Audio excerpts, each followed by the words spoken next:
Bonjour, monsieur Bernard. Je ne vous dérange pas trop? Non, non, docteur, non. D'ailleurs, c'était à moi de vous rendre visite le premier.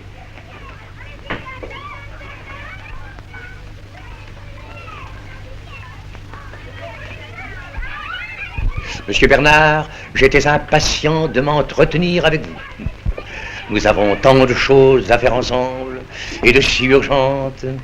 Ce n'est pas moi qui laisserai s'interrompre la collaboration si précieuse que vous accordiez à mon prédécesseur. La collaboration? Au début, c'est vous qui serez mon guide. Oh, je ne vois pas bien. Nous ne touchons à rien pour le moment. Nous améliorerons par la suite s'il y a lieu. Mais pourriez-vous... Qu'il s'agisse de la propagande, ou des causeries populaires, ou de nos petites réunions à nous, vos procédés seront les miens. Vos heures seront les miennes. C'est que, docteur, je crains de ne pas bien saisir à quoi vous faites allusion. Voyons, vous étiez bien en relation constante avec le docteur Parpalais. Oh, je le rencontrais de temps en temps à l'estaminet de l'hôtel de la Clé. Il nous arrivait de faire un billard. Oui, mais ce n'est pas de ces relations-là que je veux parler. Mais nous n'en avions pas d'autres. Mais comment vous étiez-vous répartis l'enseignement populaire de l'hygiène, l'œuvre de propagande dans les familles, enfin que sais-je moi, les 1000 besognes que le médecin et l'instituteur ne peuvent faire que d'accord. Enfin, nous étions rien répartis du tout. Quoi? Ah, vous aviez préféré agir chacun isolément? Oh, c'est bien plus simple. Oui. Nous n'y avons jamais pensé, ni l'un ni l'autre. Oh.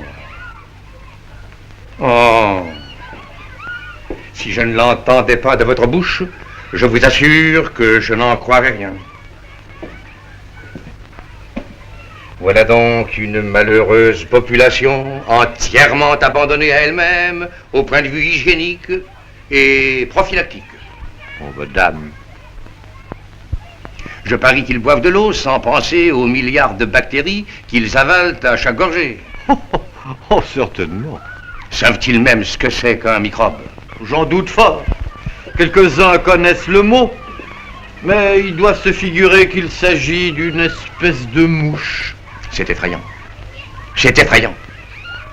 Écoutez, cher monsieur Bernard, il faut faire quelque chose. Mais je ne m'y refuse pas. Je crains seulement de ne pas vous être d'un grand secours. Monsieur Bernard, quelqu'un qui est bien renseigné sur vous m'a révélé que vous aviez un grave défaut. La modestie. Vous êtes le seul à ignorer que vous possédez ici une autorité morale et une influence personnelle peu commune. Je vous demande pardon d'avoir à vous le dire. Rien de sérieux ici ne se fera sans vous. Vous exagérez, docteur. Ouais, c'est entendu, je puis sans vous soigner mes malades. Mais la maladie, qui est-ce qui m'aidera à la combattre, à la débusquer? Qui est-ce qui instruira ces pauvres gens sur les périls de chaque seconde qui assiègent leur organisme? Enfin, qui leur apprendra qu'il ne faut pas attendre d'être mort pour appeler le médecin? Ah, ils sont très négligents. Oh, ça, je n'en disconviens pas. Commençons par le commencement. Je vous ai fait apporter une lanterne et des tableaux. J'ai ici la matière de plusieurs causeries de vulgarisation. Tenez, pour débuter, une petite conférence. Tout écrite, ma foi, et très agréable. Sur la fièvre typhoïde. Les formes insoupçonnées qu'elle prend, ses véhicules innombrables, eau, pain, lait, coquillages, légumes, salades, poussière, haleine, etc., etc., etc. Les semaines et les mois durant lesquels elle couve sans se trahir. Les accidents mortels qu'elle déchaîne soudain. Les complications redoutables qu'elle charrie à sa suite. Le tout agrémenté de jolies vues. Bacilles formidablement grossis. Détails d'excréments typhiques, ganglions infectés, perforation d'intestin, et pas en noir, en couleur. Des roses, des marrons, des jaunes et des blancs verdâtres que vous imaginez. C'est que, docteur, Oui. Je suis très impressionnable. Oui. Si je me plonge là-dedans, je n'en dormirai plus. Voilà justement ce qu'il faut. Je veux dire, voilà l'effet de saisissement que nous devons porter jusqu'aux entrailles de l'auditoire. Vous, monsieur Bernard, vous vous y habituerez. qu'il n'endorme plus. Je n'ai pas déjà une santé si solide et mes parents ont eu beaucoup de peine à m'élever. Je sais bien que sur tous vos tableaux, les microbes sont en reproduction, mais enfin... Pour ceux que notre première conférence aurait laissé froid, j'en tiens une autre dont le titre n'a l'air de rien. Les porteurs de germes. Il y est démontré, clair comme le jour, à l'aide de cas observés, qu'on peut se promener avec une figure ronde, une langue rose et un excellent appétit, et receler dans tous les replis de son corps des trillions de bacilles de la dernière virulence, capables d'infecter un département. Fort de la théorie et de l'expérience, j'ai le droit de soupçonner le premier venu d'être un porteur de germes. Vous, par exemple. Absolument rien ne me prouve que vous n'en êtes pas un. Moi, docteur. Je serais curieux de connaître quelqu'un qui, au sortir de cette deuxième petite causerie, se sentirait d'humeur à batifoler. Vous pensez, docteur, que je suis un porteur de germes? Non, pas vous spécialement. J'ai pris un exemple. Au revoir, cher monsieur Bernard. Au revoir. Et merci encore de votre adhésion, dont je ne doutais pas.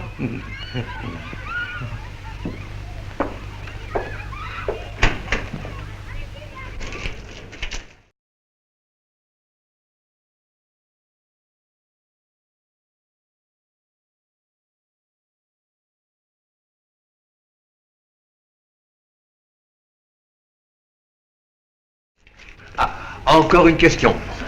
Est-ce qu'il y a un tambour de ville? Oui, il y a un homme qui fait des annonces en public. La municipalité le charge de certains avis. Merci.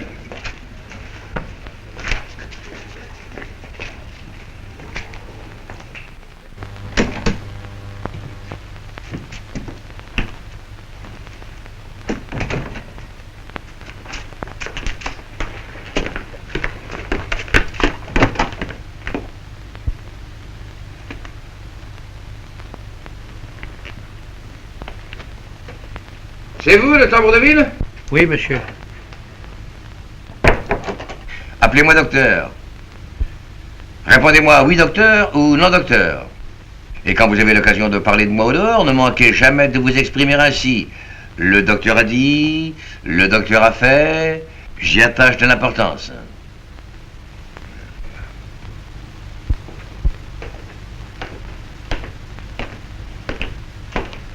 Merci. Quand vous parliez entre vous du docteur Parpalet, de quel terme vous serviez-vous? Oh, ben nous disions, c'est un brave homme, mais il n'est pas bien fort. Ce n'est pas ce que je vous demande. Disiez-vous le docteur? Ah non, nous disions monsieur Parpalet, ou le médecin, ou encore Ravachol. Et pourquoi Ravachol? Un surnom qu'il avait, j'ai jamais su pourquoi. Et vous ne le jugiez pas très fort? Bon, pour moi, il était bien assez fort. Mais pour d'autres, il paraît que non. Tiens. Quand on allait le voir, il trouvait pas. Et qu'est-ce qu'il ne trouvait pas? Est-ce que vous aviez? Bon, 9 fois sur 10, si vous l'envoyez chez vous en vous disant « Oh, vous n'avez rien du tout, ben, vous serez sur le pied de main, mon ami. » Vraiment? Ou ben, il vous écoutait à peine en faisant « Oui, oui, oui, oui. » Et puis il se dépêchait de parler d'autre chose pendant 1 heure. Par exemple, de son automobile. Oh. Comme si on venait pour ça. Et puis il vous indiquait des remèdes de 4 sous. Quelquefois une simple tisane. Oh. Non mais vous pensez bien que les gens qui paient 8 francs pour une consultation n'aiment pas trop qu'on leur indique un remède de 4 sous. Oh. Et le plus bête, il n'a pas besoin du médecin pour boire une camomille. Ce que vous m'apprenez me fait réellement de la peine. Mais je vous ai appelé pour un renseignement. Quel prix demandiez-vous au docteur Parpalet quand il vous chargeait d'une annonce? Mais il me chargeait jamais d'une annonce. Oh, qu'est-ce que vous me dites? Depuis 30 ans qu'il était là? Mais pas une seule annonce en 30 ans, je vous le jure. Non, vous devez avoir oublié. Mais non. Je ne puis pas vous croire. Oh. Bref, quels sont vos tarifs? 3 francs le petit tour, 5 francs le grand tour. Ah, ça vous paraît peut-être cher, mais il y a du travail, hein. D'ailleurs, moi, je conseille à monsieur... Au docteur. Ah, pardon. Je conseille au docteur, s'il n'en est pas à 2 francs près... Je prends le grand tour, je prends le grand tour. Vous êtes disponible ce matin? On met tout de suite, si vous voulez. Voici donc le texte de l'annonce.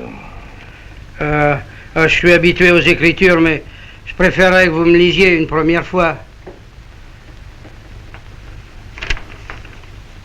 Le docteur Knock, successeur du docteur Parpalais, présente ses compliments à la population de la ville et du canton de Saint-Maurice et a l'honneur de lui faire connaître que, dans un esprit philanthropique... Hein? Philanthropique. Ouais. Et pour enrayer les progrès inquiétants des maladies de toutes sortes qui envahissent depuis quelques années nos régions si salubres autrefois... Oh, ça c'est rudement vrai. Ça. Oui, Oh. oui, oui. Il donnera tous les lundis matins de 9h30 à 11h30 une consultation entièrement gratuite, réservée aux habitants du canton. Eh ben ça c'est une belle idée. Ah, vous trouvez? Ça c'est une idée qui sera appréciée. C'est Oui. c'est une idée de bienfaiteur. Merci, merci. Mais vous savez qu'on est lundi. Oui? Mais si je fais mon annonce ce matin, mais va vous en arriver dans 5 minutes. Ah, si vite que ça, vous voyez? Oh, et puis vous savez peut-être pas que le lundi, c'est le jour du marché. Oui, oui. Mais la moitié du canton est là, mon discours va tomber dans tout ce monde. Mais vous saurez plus où donner de la tête. Oui, bon, je tâcherai de me débrouiller. Hein? Mais puis il y a encore ceci, hein. C'est que c'est le lundi que vous aviez le plus de chance d'avoir des clients. Ah. Oh, monsieur Parpalais ne recevait guère que ce jour-là. Et alors, si vous les recevez gratis... Oui. Vous comprenez, mon ami, vous comprenez. Ce que je veux avant tout, c'est que les gens se soignent. Si je voulais gagner de l'argent, c'est à Paris que je m'installerais, ou à New York. Eh ben, vous avez mis le doigt dessus. On se soigne pas assez. Ouais. On veut pas s'écouter. On se mène trop durement.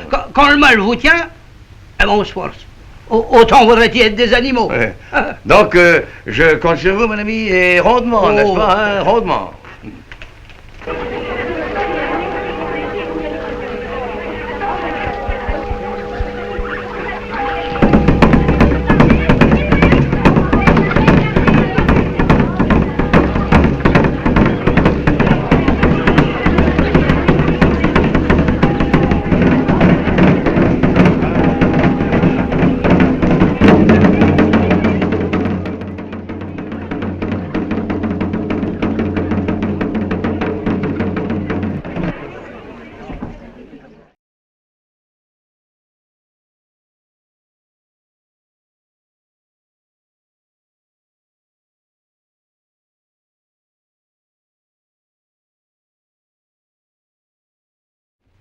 Mais qu'est-ce qu'il vient faire?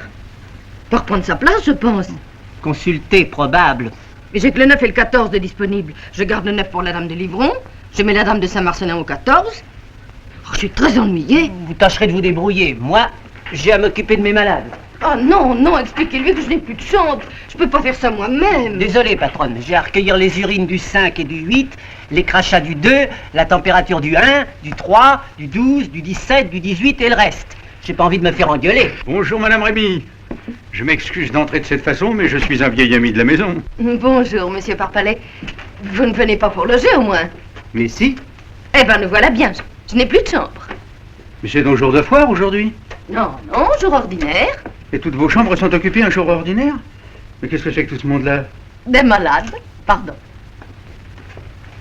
Si les gens en ont assez d'être bien portants, et s'ils veulent s'offrir le luxe d'être malades, ils auraient tort de se gêner. En tout cas, personne ne vous laissera dire que le docteur Knock est intéressé. Faut pas raconter non plus qu'il découvre des maladies aux gens qui n'en ont pas. Moi, la première, je me suis peut-être fait examiner 10 fois depuis qu'il vient quotidiennement à l'hôtel. Il m'a toujours dit de ne pas me tourmenter, que je n'avais qu'à bien manger et bien boire. Et pas question de lui faire accepter un centime, hein.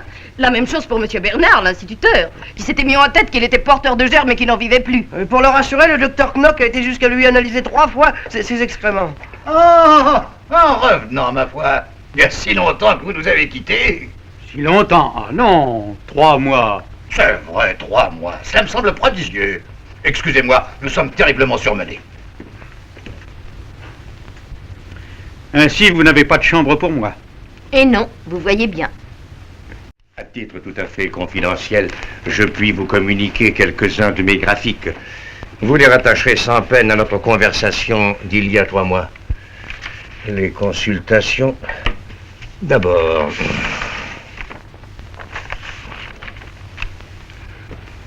Cette courbe exprime les chiffres hebdomadaires. Nous partons de votre chiffre à vous, que j'ignorais, et que j'ai fixé approximativement à 5. 5 consultations par semaine, dites le double hardiment, mon cher confrère. Soit. Voici mes chiffres à moi. Bien entendu, je ne compte pas les consultations gratuites du lundi. Mi-octobre, 30. Fin octobre, 90. Fin novembre, 128. Fin décembre, je n'ai pas encore fait le relevé, mais nous dépassons 150. D'ailleurs, faute de temps, je dois désormais sacrifier la courbe des consultations à celle des traitements. Par elle-même, la consultation ne m'intéresse qu'à demi. C'est un art un peu rudimentaire, une sorte de pêche au filet. Mais le traitement, c'est de la pisciculture. Pardonnez-moi, mon cher confrère, mais vos chiffres sont rigoureusement exacts. Rigoureusement. En une semaine, il a pu se trouver dans le canton de Saint-Maurice 150 personnes qui se soient dérangées de chez elles pour venir faire la queue, en payant, à la porte du médecin. On ne les y a pas amenés de force, ni par une contrainte quelconque. Il n'y a fallu ni la troupe, ni les gendarmes. C'est inexplicable. Passons à la courbe des traitements. Début d'octobre, c'est la situation que vous me laissiez. Malades en traitement régulier à domicile, 0. Oh! N'est-ce pas? Fin octobre, 32. Fin novembre, 121. Fin décembre, notre chiffre se tiendra entre 245 et 250.